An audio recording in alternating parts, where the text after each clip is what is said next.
My name is Madelyn Improso, teacher and applicant for TVL. I am a graduate of Bachelor in Agricultural Technology and a licensed professional teacher major in AgriFishery Arts. I am a NC3 holder in agricultural crops production. So today, I will show you a video regarding my skills. Agricultural crops production NC3 is a short test course that will train you in planting, growing and harvesting crops such as grains, vegetables, and fruits. There are several skills that you will acquire from enrolling in this course. So today I will show you one core competency, which is the control of weeds. In order for us to control the weeds, we must identify the weeds, especially the common weeds here in the Philippines. So now, what is weed? Weed is a plant growing out of place. They are unwanted or non-useful. So effectively, weeds are competing with the beneficial and desirable crop plants for space, nutrients, sunlight, and water. So now, there are three classifications of weeds. First is the grass. So what is grass? Grass has broad bladed leaves that are parallel veined and the venation extends onto the sheets. So here are examples of grasses. First is the Paspalum dilataum, or commonly known as crown grass. Okay, next is the Paspalum conjugatum, or we know this as Carabao grass. Now, another example is the Impirata cylindrica, or the cogon grass. There, that is the cogon grass. Another example is the Illusin indica, or the so-called Egyptian Indian goosegrass. Okay, next, another example is Dactyloctinium egyptium, or the so-called Egyptian crowfoot grass. Okay, another example. This is a common grass here in the Philippines, which is the scientific name is Zoysia matrelia, or so-called Manila grass. Okay, next is the Saccharum spontaneum, or that is the so-called bugang or talahib. Very common here, especially in Mindanao. The next example of grass is the Echinocloa cruzgali, or the barnyard grass. Okay, next example is the Pinicitrum purpureum, or the so-called Napier grass. Okay, another example. Our last example is the Guinea grass, or the Guinea grass. The scientific name of Guinea grass is Megatherius maximus. Okay. Next classification of weeds is the so-called the sedges. So the sedges are having solid and three-sided stems. Now, leaves are arranged in 3 rows and spikelets of a noticeable flower. So, hindi masyado nakikita yung mga flower nila. Tapos, yung stem nila is parang triangular, parang mga tetrapack, no? So, here are examples of the sedges. First is the Cyperus arnifolius, no? Or the umbrella grass. Next example is the Purland flat sedge, or the Cyperus compressus, no? Nakikita natin yan sa ground. Kahit saan nakikita natin yan.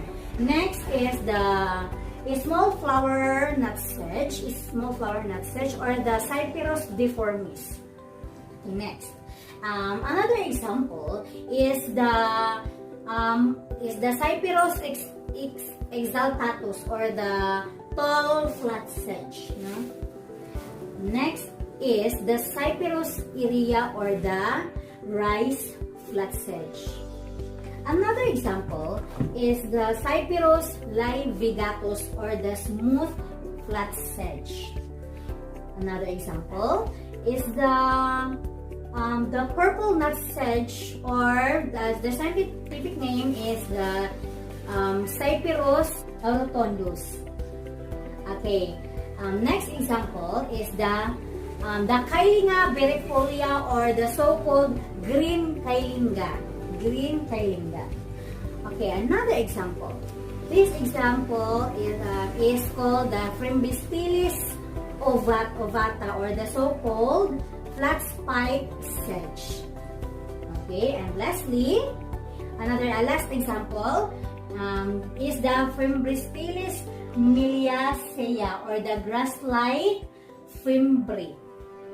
Okay, the last classification of weeds is the so-called the broadleaves. No, makikita nyo, merong mga grass, may mga weeds na broad ang kanilang leaves, no?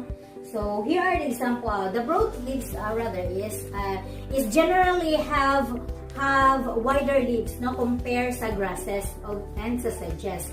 Tapos yung mga petals and stems are often branched. So may mga branch siya. Kasi yung mga grasses walang branch. Yung sedges wala ding branch. Pero yung broadleaves merong branch.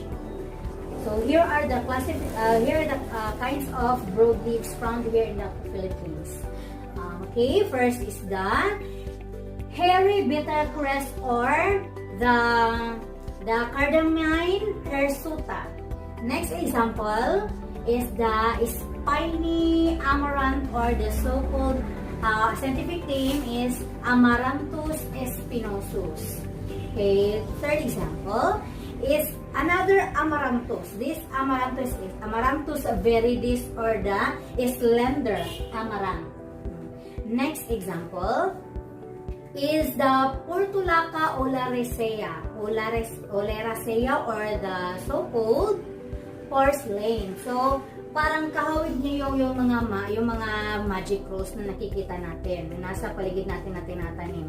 Okay, another example is the so-called devil's weed, no? Devil's weed, or the Datura stramonium. Okay, another example is the Euphorbia hirta, or the so-called garden spurge. Ito yung tawa-tawa na ginagamit natin as herbal, no? Okay, next, another example is the Cleum rotidosperma, or the spiderweed. Next example is the spreading day flower, or the Commelina diffusa. Another example is the little ironweed, or the Chantilium cinereum. And lastly, our example is the water lettuce, or the Pistia straciotes. Ito yung nakikita natin sa mga aquarium, yung mga ginagawa na mga aquarium na gamit yung mga box. Pero para sa atin, naging ornamental sila. Pero sa mga field, no, sa mga basakan, sa mga rice field, talagang nagiging peste sila kasi madali silang dumami. So ngayon, itong mga weeds is paano sila makontrol? How to control weeds, no? How to control weeds. So, makontrol natin ang weeds sa pamamagitan ng through physical and mechanical. So, example, kung sasabihin natin ng physical, mechanical is gagamitan natin sila ng force or machine. For example, yung hand weeding, no? Gagamitan natin ng force para kunin sila, mag-ibot-ibot before magtanom, no? Another example is yung tillage. Gagamit tayo ng machine, tillage, at saka yung mowing, etc. Okay, another way of how to control weeds is the rotational cropping and crop cultivation. For example, no, kunyari, yung nakatanim ngayon is kamuting kahoy. So, merong weeds na naka-withstand along with the kamuting kahoy. Pero pag once na i-harvest na yung kamuting kahoy, no, meron ibang, hindi na naman kamuting kahoy yung itatanim, kundi ibang crops na naman. Tapos, yung crops na, yung weeds na nag-grow along with the kamuting kahoy is hindi siya maka-withstand sa another na kind of plant. No? Ganon. So, mamamatay siya. Ganon yung rotational cropping. Okay, next example is the chemical method. So, alam natin na yung chemical, mayroong mga chemical na ginagamit, no? Chemical na ginagamit sa pampatay ng mga weeds. For For example, yung mga herbicides, no? Herbicide. Yun. And lastly, how to control weeds is through biological methods. Now, ang mga scientists ngayon, meron na sila na-discover na biological method na merong isang insect, no? Insect na meron silang insect na binubuhay.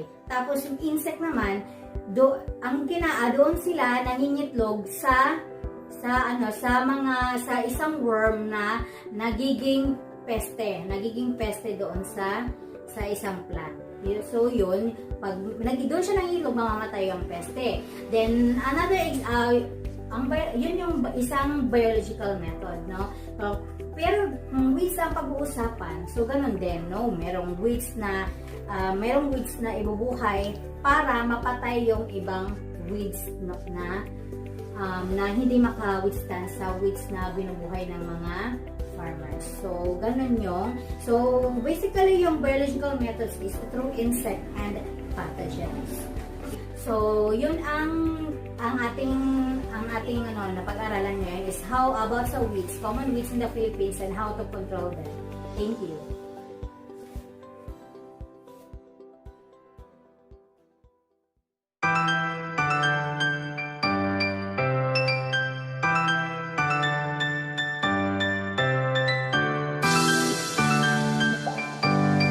Hello, good morning. My name is Madelyn. I am Improso, Teacher 1 Applicant for TVL. Isa po akong NCT holder in Agricultural Crops Production. So ngayon, I will show you a video on how to start seeds for planting. Nandito po tayo para ituro ko sa inyo ang mainam na paraan kung paano magpapatubo ng halaman bago natin ito i-transplant. Ito ay isang paraan na kung tawagin ay indirect seeding. So ano nga ba ang indirect seeding? Through indirect seeding, mas makakapili tayo ng mga seedlings na healthy, strong, at mabilis na tumubo. Therefore, mas mataas ang yield nito compare sa direct seeding. Sa panahon ngayon ng COVID crisis, hindi tayo masyadong nakakagala at wala tayong masyadong ginagawa sa bahay. Kaya pwede natin itong gawing hobby. Kaya tara na, magsimula na tayo! Mga materyales na gagamitin natin ngayon. No? Unang-una, syempre, anong gagamitin natin na tray? Ito, ang gagamitin ko ngayon is egg tray. Pero meron tayong mga choices. Meron mga seedling tray, meron din mga, pwede tayong gumamit ng mga pot, flowering pot or flats, no? Pero ngayon, ito ang gagamitin natin. Kasi instead na itatapon natin, i-recycle natin siya sa pamamagitan na gagawin natin siyang seedling tray. Maganda nito kasi mayroong butas. No? Dito madidrain yung mga tubig na during pagdidilig natin. Kasunod naman, ito, meron tayong ditong soil, no? Nagdidepende, no, kung ano ang gagamitin na soil. Marami tayong choices na mga soil. Merong mga galing sa compost, merong humus, merong mga sandy loam, meron tayong mabibili din sa mga nursery. Pero choice natin yon. Ito, kumuha ako nito sa compost namin. Hinalo ko sa isang simpleng garden soil. So, yung garden soil, mas marami. Then, one part din itong humus na to na galing sa compost. Step 1, ihahanda na natin yung seedling tray. Pero kung ang gagamitin niyo na seedling tray is yung plastic or yung flower pot, kailangan natin yung disinfect first. Unang-una, isugasan natin muna ang tubig, no? Sasabunan natin, tapos sugasan natin ng tubig thoroughly, at saka i-drain. Pagkatapos nun is kailangan natin siyang i-bleach, no? Isosoak natin sa bleaching solution for 30 minutes. Ang bleaching solution po is 10 parts of water and 1 part of bleach. Ito pong bleach solution is napaka-epektibo po para matanggal ang mga fungus at bacteria na naiwan sa mga flower pot or itong tray kung previously ginamit na natin siya.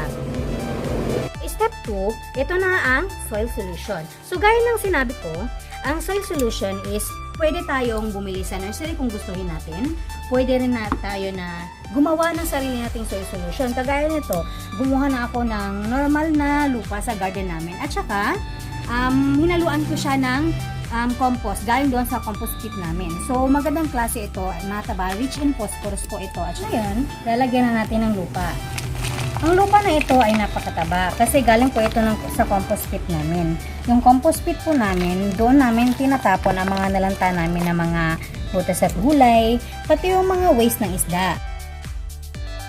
Transplanting offers great savings in seed costs because the quantity of seeds used in the greenhouse is significantly lower than indirect seeding.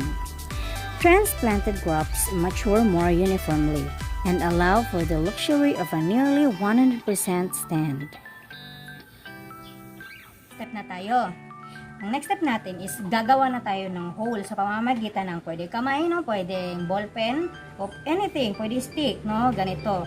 Para dito natin itatanim ang buto, no? Ang buto.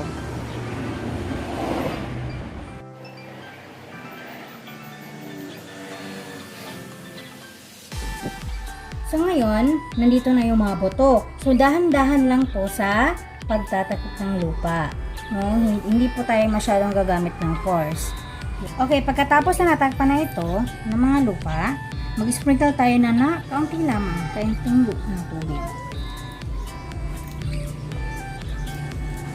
So next step is tatakpan natin ito. Tatakpan natin, no? Para merong greenhouse effect. Parang gano'n, merong greenhouse effect na magaganap. At saka, mapapanas natin yung moisture nito. Pagkatapos nito, ay dadalhin natin siya sa isang lugar kung saan warm ang panahon. Pwede sa ibabaw ng ref, pwede sa ibabaw ng mga water tank, o pwede rin sa sunny window. Tapos, pag ilalagay natin doon, ganoon pa rin, i-check pa rin natin yung soil moisture parate. No? I-check natin kung baka, baka kulang na sa tubig. So, ganoon, mag-sprinkle tayo ng water, basta hindi lang talaga madami. So, ngayon, dadalhin natin ito.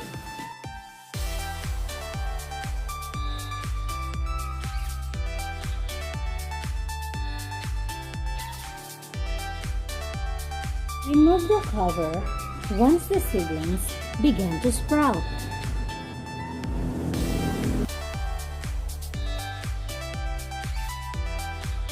Place the germinated seeds near in a sunny window to encourage straight growth in 10-week stand.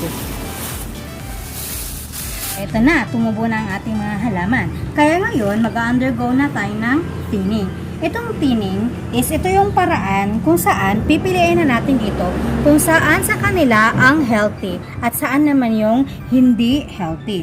So makikita natin, no, ma-observe natin saan dito yung payat, saan dito ang maliliit.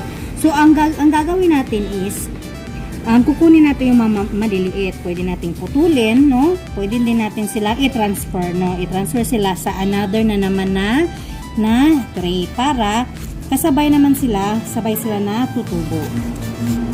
Ito na-transfer na natin itong mga tomato seedlings. Ito yung mga healthy, hindi sila yung mga payat. Kasi yung mga payat, itinatanim natin sila ulit sa ibang tray. So thank you for watching my video. Enjoy the fruit of your labor.